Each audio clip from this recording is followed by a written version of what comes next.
లక్ష్మణ్ గారు కూడా phone line లో జాయిన్ అయ్యారు. ముందుగా దేవిప్రసాద్ గారు నమస్కారం. దేవిప్రసాద్ గారు, మీరు కూడా గతంలో ప్రభుత్వంలో పనిచేశారు, ప్రభుత్వ ఉద్యోగిగా.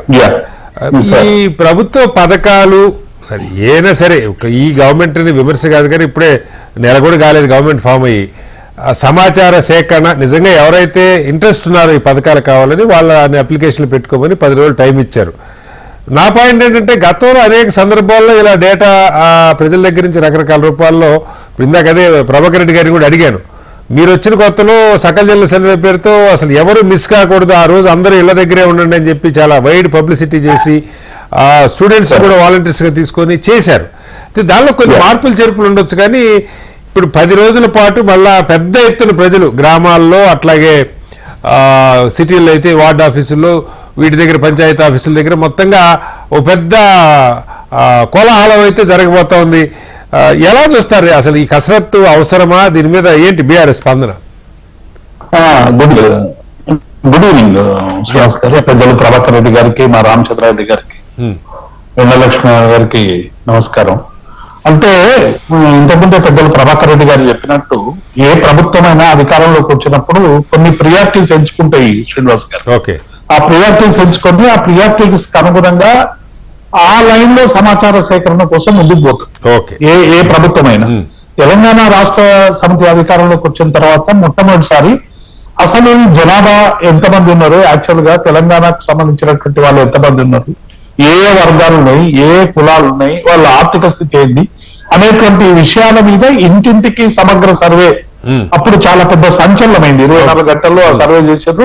సరే, ఆ సర్వే మీద కొందరికి రకరకాల భిన్నాభిప్రాయాలు ఉన్నప్పటికీ కూడా ప్రభుత్వానికి అవసరమైనటువంటి ఆ సమాచార సేకరణతో టిఆర్ఎస్ ప్రభుత్వం 4-5 ఏళ్లుగా వాళ్ళు ఎంచుకున్నటువంటి సంక్షేమ అభివృద్ధి పథకాలకి అదొక కీలకమైనటువంటి భూమిగా ఉందనేటువంటి మాట వాస్తవం. అట్లాగే రెండవది పరిపాలనా వికేంద్రీకరణ కోసం బీఆర్ఎస్ పార్టీ టిఆర్ఎస్ గా జిల్లా కలెక్టర్లు పెంచడం కానీ, రెవెన్యూ డివిజన్లు పెంచడం కానీ, మండలాలు పెంచడం కానీ చేసింది. అట్లాగే రెవెన్యూ సంస్థలు కూడా చాలా సందర్భాల్లో రెవెన్యూ సంస్థలను పెట్టి ఒక వీక్ పెట్టి గ్రామాల్లో ఉన్నటువంటి రెవెన్యూ సమస్యలు పరిష్కరించాలనేటువంటి విషయంలో కూడా అనేక ముందుకు పోయింది. కానీ ఇది ఒక పర్మనెంట్, అంటే నేను ఒక ఉద్యోగం, ఒక బీఆర్ఎస్ పార్టీ ప్రతినిధిగానే కాకుండా నేనేమనుకుంటున్నానంటే, ఈ రాష్ట్రంలో గాని దేశంలో గాని ఒక గ్రామానికి సంబంధించినటువంటి 400 కుటుంబాలు ఉంటే. సార్, మీ వాయిస్ ఫ్రీజ్ అయింది దేవిప్రసాద్ గారు, ఒకసారి అన్మ్యూట్ చేయండి. హలో దేవిప్రసాద్ గారు, నా వాయిస్ వినపడుతుందా? ఓకే, ఎండో గారు దేవిప్రసాద్ గారు వాయిస్ ఫ్రీజ్ అయింది, మళ్ళీ వారి ఒపీనియన్ తీసుకుంటారు. ఎండో గారు చెప్పండి, అంటే దీన్ని బీజేపీ పార్టీ ఎలా చూస్తా ఉంది? అంటే విమర్శలు కాకుండా దేవిప్రసాద్ గారు కంప్లీట్ చేయండి. సాంకేతిక పరిజ్ఞానం చాలా పెరిగింది. గతంలో ఉన్నటువంటి ఇలా నమోదు చేయడం ఇదంతా కూడా చాలా స్పీడ్ గా మనం నమోదు చేసేటువంటి అవకాశం ఉంది, అక్యురేట్ గా కూడా చేసేటువంటి అవకాశాలు ఉన్నటువంటి సందర్భంలో ఇటువంటి ప్రయత్నం ఏ ప్రభుత్వాలైనా చేయాలి. ఈ రోజు ఇందులో వీళ్ళు 6 గ్యారంటీలను ఎంచుకున్నారు, ప్రజాపాలన 6 గ్యారంటీలు ఎంచుకున్నారు. ఈ 6 గ్యారంటీలకు సంబంధించినటువంటి ఇప్పుడు రైతు బంధుకు సంబంధించినటువంటి రైతు భరోసాగా మార్చిన తర్వాత ఇప్పుడు రేషన్ కార్డులు ఉన్నటువంటి వాళ్ళే అప్లై చేసుకోవాలనేటువంటి ఒక ప్రొఫార్మాలో రేషన్ కార్డు కూడా జత చేయాలని చెప్పారు. అసలు రేషన్ కార్డులకు సంబంధించినటువంటి దాని మీదనే కాంగ్రెస్ పార్టీ చాలా సందర్భాల్లో రేషన్ కార్డులన్నీ కూడా అనర్హులకు ఇచ్చిండ్రు. చాలా 90 లక్షల కుటుంబాలు బీపీఎల్ లైన్ లో ఉన్నాయని చెప్తా ఉండ్రు. ఇవి చాలా తప్పుల తడకగా ఉన్నాయి. రేషన్ కార్డులకు సంబంధించినటువంటి సర్వే జరగాలి, అనర్హులకు ఏరు వేయాలని చెప్పి అనేక సందర్భాల్లో ఆ ప్రతిపక్షంలో ఉన్నప్పుడు అనేక మంది మాట్లాడినటువంటి మాట వాస్తవం. నేను ఏమంటానంటే, ప్రభుత్వానికి రేషన్ కార్డే ప్రాతిపాదిక అయితే ఫస్ట్ రేషన్ కార్డులకు సంబంధించినటువంటి ప్రక్రియ ముగించాల్సినటువంటి అవసరం ఉంది. ముగించిన తర్వాత ఇలా రైతు భరోసా కేవలం రేషన్ కార్డు ఉన్నటువంటి వాళ్ళకే ఇస్తామనేటువంటి మాట మాట్లాడుతూ ఉన్నాం. మిగతా అంటే బీపీఎల్ కు సంబంధించి అయితే ఇప్పుడున్నటువంటి రేషన్ కార్డు లేని వాళ్ళు కూడా అప్లై చేసుకోవచ్చు అన్నారు, కానీ రేషన్ కార్డులు కూడా ఇస్తామని చెప్తున్నారు. ప్రొఫార్మాలో మాత్రం అది లేదు. శ్రీనివాస్ గారు చెప్పండి. ఇవ్వచ్చు, ఎవరైనా ఏ దరఖాస్తు అయినా ఇవ్వచ్చు. మనకు చార్మినార్ కావాలని ఇవ్వచ్చు, ట్యాంక్ బండ్ కావాలని ఇవ్వచ్చు, అది క్రైటీరియా కాదు కదా.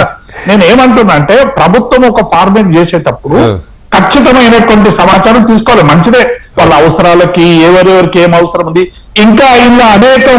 అయితే ఇప్పుడు చాలా ముఖ్యంగా ఉన్నటువంటి 2-3 అంశాలు ఉన్నాయి పివి శ్రీనివాస్. ఓకే, 100 యూనిట్ల కరెంటుకు సంబంధించి ప్రభుత్వం ఏం చెప్పిందంటే బిల్లులు కట్టొద్దని రేవంత్ రెడ్డి గారు వారు పిసిసి ప్రెసిడెంట్ గా ఎన్నికల ముందు చెప్పారు. ఎవ్వరు కరెంటు బిల్లులు కట్టొద్దు, 200 యూనిట్ల లోపు ఉన్నటువంటి వాళ్ళు మేము అధికారంలోకి రాగానే వాటిని చెల్లిస్తామన్నారు. ఇప్పుడు ఒకటి బిల్లు అయిపోయింది, ఒక బిల్లు వస్తా ఉంది. వీటి మీద సత్వరమైనటువంటి నిర్ణయం తీసుకోవాలి. రెండవది, రైతు బంధుకు సంబంధించినటువంటి విధానాలు ప్రకటించాలి. ఎందుకంటే ప్రజల మెజారిటీ ప్రజల ఆకాంక్షతో వచ్చినటువంటి ప్రభుత్వం కాబట్టి వాళ్ళు ప్రజల ఆకాంక్షలకు అనుగుణంగా ఏ నిర్ణయాలు తీసుకుంటారో వెల్లడించాల్సినటువంటి అవసరం ఉంది. ఎందుకంటే బుక్కులు అయిపోయినాయి, నాట్లు పడతా ఉన్నాయి, మొత్తం వ్యవసాయానికి సంబంధించినటువంటి యాక్టివిటీ అంతా జరుగుతా ఉంది. ఇంతకాలం రైతు పెట్టుబడి కోసం నిరీక్షణ చేసేటువంటి ఒక సందర్భం నుంచి ఇవాళ వాళ్ళని మౌనంగా ఉంచేటువంటి పరిస్థితి రావద్దని మేము కోరుకుంటా ఉన్నాం. అట్లాగే పండిన పంటకు 500 రూపాయలు ఇస్తామని ఏదైతే చెప్పిందో దానికి సంబంధించి కూడా నిర్ణయం తీసుకోవాల్సినటువంటి అవసరం. అట్లాగే నిరుద్యోగ భృతి గురించి కూడా మేము చేయలేకపోయినాం, వీళ్ళు చేయలేదని చెప్పి మమ్మల్ని చేసినా అది వాస్తవం, మేము చేయలేకపోయినాం. ఇప్పుడు చేస్తామని చెప్పినటువంటి సందర్భంలో ఇదే ఫార్మేట్ లో ఆ గ్రామంలో ఎంతమంది నిరుద్యోగులు ఉన్నారు, ఆ నిరుద్యోగులకు సంబంధించినటువంటి స్టేటస్ ఏందనేటువంటి ఈ ఫార్మేట్ లో కూడా ఇంకో మళ్ళీ సమాచార సేకరణ కోసం యంత్రాంగం అంతా డబుల్ గా పనిచేయడం అనేటువంటిది కొంత ఇబ్బందికరమైనటువంటి పని. సమాచార సేకరణ కోసం మనం గ్రామాలకు పోతున్నప్పుడు అందరూ వస్తారు శ్రీనివాస్ గారు, ఇది ఒక పెద్ద జాతరలా జరుగుతుంది. ఇది ఎందుకంటే ఒకవేళ దరఖాస్తు చేయకుంటే మేము ఏమైపోతాం, ప్రజలలో ఒక గందరగోళం వచ్చేటువంటి ఊర్లలో కూడా అక్కడికి పోతారు. ఊర్లలో హైదరాబాద్ పనులు చేసుకుని సొంత ఊరికి వెళ్తారు ఈ దరఖాస్తుల కోసం. ఇప్పుడు బాంబే నుంచి అక్కడి నుంచి వచ్చిన వాళ్ళందరూ ఊర్లలోకి వచ్చి ఇప్పుడు రకరకాల విన్యాసాలు జరుగుతాయి. నేను అందుకే ఏమంటున్నా, ప్రభుత్వం ఏ నిర్ణయం తీసుకున్నా ప్రజలకు సంబంధించి పరిష్కారానికి ఒక ప్రాతిపదిక ఉండాలని విజ్ఞప్తి చేస్తాను.